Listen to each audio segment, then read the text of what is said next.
આયુર્વેદમાં આમળાની ગણના રસાયણ ફળ તરીકે થાય છે. રસાયણ એટલે કે શરીરનું વૃદ્ધત્વ અટકાવે અને શક્તિ આપવાનું કામ કરે છે. તો આમળામાં તમામ રોગોને દૂર કરવાની શક્તિ રહેલી છે, એટલે એને યૌવન ફળ પણ કીધું છે. તો સામાન્ય રીતના જ્યારે આપણે આમળા ખાઈએ ને તો 2 થી 3 ખાઈ શકીએ, વધારે નથી ખાઈ શકતા. વધારે ખાવા જઈએ તો દાંત પણ અંબાઈ જાય છે અને શરીર પણ જલાઈ જતું હોય છે. તો બધાને માફક નથી આવતું હતું, અને આમ જોઈએ ને તો આમળાને સ્ટોર પણ નથી કરી શકાતા. પણ એમાંથી જો વિવિધ વાનગીઓ બનાવવામાં આવે ને તો એને આખું વર્ષ સ્ટોર પણ કરી શકાય, અને જ્યારે આપણે ખાવાની ઈચ્છા થાય ને ત્યારે એનો ઉપયોગમાં લઈ શકાય છે. આમળાની સૌથી મોટી ખૂબી એ છે કે તમે એને છૂંદો, બાફો કે વાટો, પણ એમાં વિટામિન સી જે હોય છે ને એ એમનેમ જ રહે છે, નષ્ટ નથી થઈ જતું. એટલે જ આપણે આમળાની વિવિધ વાનગીઓ બનાવીએ છીએ. તો આજે આ વિડીયોમાં હું તમારી સાથે આમળાની 3 રેસીપી શેર કરવાની છું. તો શિયાળો હવે શરૂ થઈ ગયો છે અને બજારમાં આમળા ખૂબ જ મળી રહ્યા છે. તો ચાલો બનાવવાનું શરૂ કરીએ. તો શરૂઆત કરીએ મીઠી વાનગીથી. તો અહીં આપણે આમળાનો મુરબ્બો બનાવીશું. અહીંયા મેં વજનમાં 250 ગ્રામ તાજા આમળા લીધા છે. મુરબ્બો બનાવવામાં તાજા આમળાનો જ ઉપયોગ કરવો. આમળાને બાફવાના છે એટલે એક બાસ્કેટમાં ગોઠવી દઈશું, અને પાણી પણ ગરમ થઈ ગયું છે. તો આ બાસ્કેટને પેનમાં ગોઠવી દઈશું અને ઉપર ઢાંકણ ઢાંકી દઈશું. આમળાને બફાતા 15 થી 20 મિનિટનો ટાઈમ લાગે છે. 15 થી 20 મિનિટમાં આમળાની પેશીઓ ખુલી જશે અને એકદમ સોફ્ટ થઈ જશે. વધારે ન બાફવા. 10 મિનિટ પછી ખોલીને જોયું તો હજી આમળાની પેશી છે ને એ ખુલ્લી નથી. તો ફરી ઢાંકીને 5 મિનિટ વધારે બાફીશું. 5 મિનિટ પછી જોશું તો આમળા છે એ ખુલી ગયા છે. હવે વધારે વાર બાફવાની જરૂર નથી. તમે જોશો તો આમળા સોફ્ટ પણ થઈ ગયા છે. તો આ બાસ્કેટને પેનમાંથી બહાર કાઢી લઈશું. આમળા થોડા ઘણા ઠરી જાય પછી એની પેશીઓ ખોલી લઈશું. હવે આમળા ઠરી ગયા છે અને તમે જોઈ શકો છો એની મેળે જ પેશી ખુલી જાય છે. હવે બધા આમળાની પેશીઓ ખોલી લીધી છે. તો હવે મુરબ્બો બનાવવાનું ચાલુ કરીશું. તો મુરબ્બો બનાવવા માટે શિયાળો છે એટલે આપણે અહીં ગોળનો ઉપયોગ કરીશું, પણ જો તમે ઉનાળા માટે બનાવી રહ્યા હોય ને તો સાકરનો ઉપયોગ કરવો, એનાથી પણ મુરબ્બો સરસ થાય છે. તો 250 ગ્રામ આમળા સામે 180 ગ્રામ જેવો ગોળ લીધો છે. અહીં આમળા ખાટા આવતા હોય એટલે 180 ગ્રામ ગોળ તો જોઈશે જ, પણ જો હજુ તમારે વધારે લેવો હોય તો લઈ શકાય. હવે કડાઈને ગેસ ઉપર ગરમ કરવા રાખીશું. ધીરે ધીરે ગોળ છે એ ઓગળતો જશે, સાથે આમળામાંથી પણ પાણી છૂટશે. તો ધીરે ધીરે મિક્સ કરતાં ગોળની ચાસણી થવા લાગશે. અહીં આપણે 1 તારની ચાસણી કરવાની છે. 1 તાર એકદમ સ્ટ્રોંગ થઈને એવી ચાસણી કરવાની, એટલે પાણીનો ભાગ પણ ન રહે અને લાંબા સમય સુધી મુરબ્બો સારો રહે. હવે લગભગ બધો ગોળ ઓગળી ગયો છે. એકાદ કટકો જેવો બાકી રહ્યો છે. જેમ જેમ ગોળ ઓગળતો જશે એમ આમળા છે ને ટ્રાન્સપરન્ટ થતા જશે, એમાં એકદમ શાઇનિંગ આવતી જશે. હવે લગભગ બધો ગોળ ઓગળી ગયો છે અને ઉપર ફીણા આવી ગયા છે. તો આપણે ચેક કરી જોઈએ. તો ફ્રેન્ડ્સ, અહીં ચેક કરતાં તમને દેખાઈ રહ્યું હશે કે એક સ્ટ્રોંગ તાર બને છે. તો બસ અહીં ચાસણી તૈયાર થઈ ગઈ છે. આ ચાસણી ગરમ હોય ને ત્યારે પતલી લાગે છે, એટલે કડાઈમાંય તમને ચાસણી છે ને પતલી લાગતી હશે, પણ હજુ ઠરશે ને પછી ઘટ થઈ જશે. એટલે અહીં ગેસ બંધ કરી દીધો છે અને આ મુરબ્બાને ઠરવા દઈશું.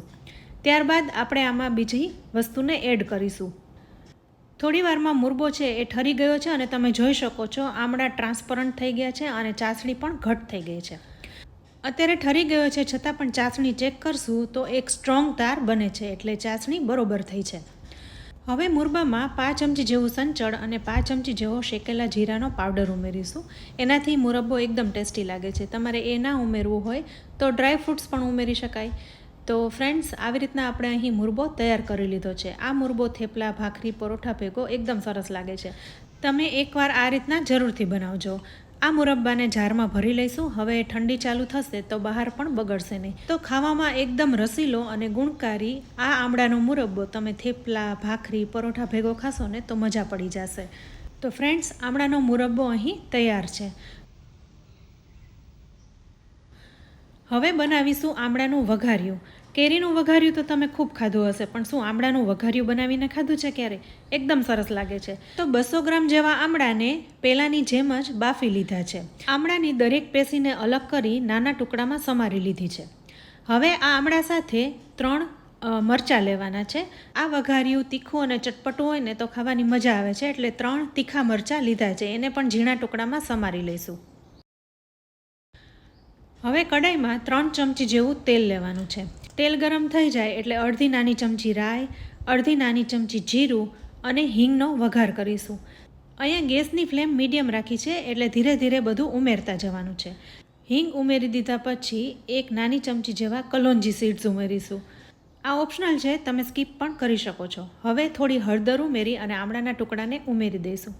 આમળા ઓલરેડી બાફેલા જ છે, એટલે એને હવે કૂક નથી કરવાના, માત્ર મિક્સ જ કરવાના છે. કારણ કે આમળા બફાઈને સોફ્ટ થઈ ગયા છે, એટલે વધારે સોફ્ટ નથી કરવાના. બસ 1 જ મિનિટ આમળાને સાતળી લઈશું. હવે સ્વાદ પ્રમાણે મીઠું ઉમેરી દઈશું અને મિક્સ કરીશું. હવે ઉમેરીશું ગોળ. તો અહીં 200 ગ્રામ આમળા છે, તો આપણે 150 ગ્રામ જેવો ગોળ ઉમેરીશું. કારણ કે આમળા છે ને ખૂબ જ ખાટા આવતા હોય છે, એટલે આમળા કરતાં પોણા ભાગનો ગોળ ઉમેરીને તો બધું બેલેન્સ થઈ જાય છે. જો તમને ખાટું ભાવતું હોય તો ઓછો પણ ગોળ ઉમેરી શકાય. હવે ગોળ ઉમેરી દીધો છે. વઘારિયામાં ગોળનો જ ઉપયોગ કરવો, ખાંડનો ઉપયોગ ના કરવો. તો ગોળને અહીં મિક્સ કરી દેવાનો છે અને ધીરે ધીરે ગોળ છે એ ઓગળતો જશે. થોડી વારમાં જ ગોળ ઘણો ખરો ઓગળી ગયો છે, તો સાથે મસાલા પણ ઉમેરી દઈએ. તો 1 નાની ચમચી લાલ મરચું અને 1 ચમચી ધાણા જીરું ઉમેરીશું. બસ, બીજા કોઈ મસાલા ઉમેરવાના નથી. આમળા ખાટા જ આવતા હોવાથી આમચૂર પાવડર ઉમેરવાની જરૂર નથી. આ વઘાર્યું પણ કેરીના વઘાર્યાની જેમ લાંબા સમય સુધી સારું રહે છે. ફ્રીઝમાં રાખો ને તો 15થી 20 દિવસ સુધી બગડતું નથી. પણ હવે તો આમેય ઠંડીની શરૂઆત થઈ ગઈ છે, એટલે બહાર રાખો ને તો પણ નહીં બગડે. તો અહીં બધો ગોળ હવે ઓગળી ગયો છે અને તમે જોઈ શકો છો ચાસણી ઘટ બની ગઈ છે. સાથે આમળાના ટુકડા પણ એકદમ સોફ્ટ જ રહ્યા છે. તમે જોઈ શકો છો એકદમ સોફ્ટ રીતના કટ થઈ જાય છે. તો હવે વઘાર્યું તૈયાર થઈ ગયું છે, તો ગેસને બંધ કરી દઈશું. આ વઘારિયું કેરીના વઘારિયાની જેમ જ એકદમ ચટપટું લાગે છે. જે બાળકો આમળા ન ખાતા હોય તો એને આવી રીતના વઘારિયું બનાવીને આપો. તો ફ્રેન્ડ્સ, અહીં વઘારિયું તૈયાર થઈ ગયું છે. તમે જોઈ શકો છો વઘારિયામાં એકદમ શાઇનિંગ આવી ગઈ છે. જોઈને જ ખાવાનું મન થાય છે. તો ફ્રેન્ડ્સ, તમે આ રીતના એકવાર જરૂરથી બનાવજો. હવે બનાવીશું આમળાની ત્રીજી વાનગી, ઠેચા.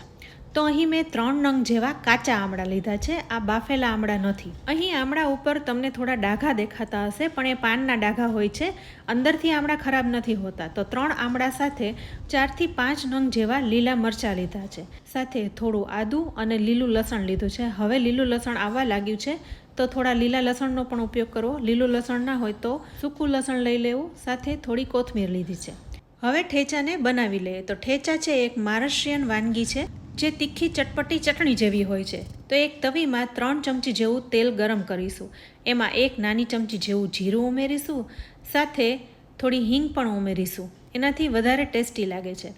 સાથે જે 3 આમળા સમારીને રાખ્યા હતા એ ઉમેરી દેવાના છે. અહીંયા કાચા આમળા લીધા છે, એટલે 2 થી 3 મિનિટ માટે સાતળી લઈશું. ગેસની ફ્લેમ મીડિયમ ટુ હાઈ રાખવાની, એટલે બધું સરસ રીતના સતળાઈ જાય. 2 થી 3 મિનિટ સાતળી લીધા પછી આદું પણ ઉમેરી દઈશું, એટલે એ પણ સોફ્ટ થઈ જાય. હવે લીલું લસણ અને મરચાં પણ સાથે ઉમેરી દઈશું, એટલે બધી જ વસ્તુ છે ને એ સતળાઈને સોફ્ટ બની જાય અને એક ફ્લેવર આવે. મરચાં અહીં તીખા જ લેવા, એટલે એકદમ ચટપટું લાગે. ઠેચા છે એ એક જાતની ચટણી જ છે, જે એકદમ સ્પાઇસી અને ફ્લેવરફુલ હોય છે, જે તમારા સ્વાદને વધારે છે અને ભાખરી સાથે પીરસાતી હોય છે. મહારાષ્ટ્રીયન લોકો છે ને એ આ બનાવીને જ રાખતા હોય છે, એટલે જ્યારે જરૂર પડે ત્યારે શાકમાં પણ ઉમેરી શકાય અને તમે રોટલી ભાખરી ભેગી ખાઓ ને તો પણ સરસ લાગે છે. હવે મરચાં અને લસણ સતળાઈ ગયા પછી શિંગદાણા પણ ઉમેરી દઈશું. આનાથી ઠેચા છે ને એકદમ સરસ લાગે છે. ટ્રેડિશનલ ઠેચામાં આમળાનો ઉપયોગ નથી થતો, પણ આજે આપણે આમળાનો ઉપયોગ કરીને ઠેચા બનાવ્યા છે. હવે છેલ્લે કોથમીર અને સ્વાદ પ્રમાણે મીઠું ઉમેરી દઈશું. હવે બસ માત્ર 2 થી 3 મિનિટ સાતળી લઈશું.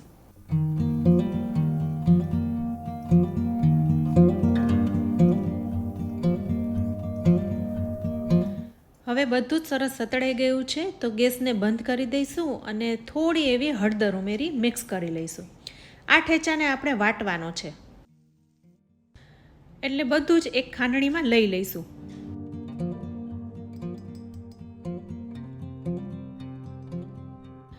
અહીં એકદમ ઝીણું નહીં, પણ દરદરું રહે એ રીતના ખાંડી લેવાનું છે. સતળાઈને બધી જ વસ્તુ સોફ્ટ થઈ ગઈ છે, એટલે ખાંડતા જરાય વાર નહીં લાગે. તો જુઓ અહીં થોડી વારમાં જ ઠેચા છે એ તૈયાર થઈ ગયો છે. હવે એક બાઉલમાં કાઢી લઈશું. એનું ટેક્સચર જુઓ એકદમ સરસ આવી ગયું છે. આ ઠેચાને તમે ઘણી રીતે ખાઈ શકો છો. પનીર ઉપર પણ લગાવી શકાય. સેન્ડવિચ બનાવી હોય તો બ્રેડની સ્લાઇસ ઉપર તમે લગાવીને સેન્ડવિચ બનાવો તો પણ એકદમ ટેસ્ટી લાગે છે. ભાખરી, રોટલી અથવા તો રોટલા સાથે પણ સરસ લાગે છે. કોઈ પણ ભરેલું શાક કરવું હોય તો એમાં પણ ઠેચાનો ઉપયોગ કરી શકાય છે. તો ફ્રેન્ડ્સ, આજના આ ઠેચાની રેસીપી કેવી લાગી? તમે પણ આ રીતના બનાવજો અને તમારો ફીડબેક અમને કમેન્ટ બોક્સમાં જરૂરથી આપજો. સાથે વિડીયોમાં બતાવેલી બધી આમળાની વાનગીઓ તમને કેવી લાગી? રેસીપી સારી લાગી હોય ને તો વિડીયોને લાઇક અને શેર કરજો. અમારી યુટ્યુબ ચેનલને સબસ્ક્રાઈબ કરી લેજો અને ફેસબુક પેજને ફોલો કરી લેજો. તો ફરી મળીશું એક ઉપયોગી રેસીપી સાથે. ત્યાં સુધી આવજો.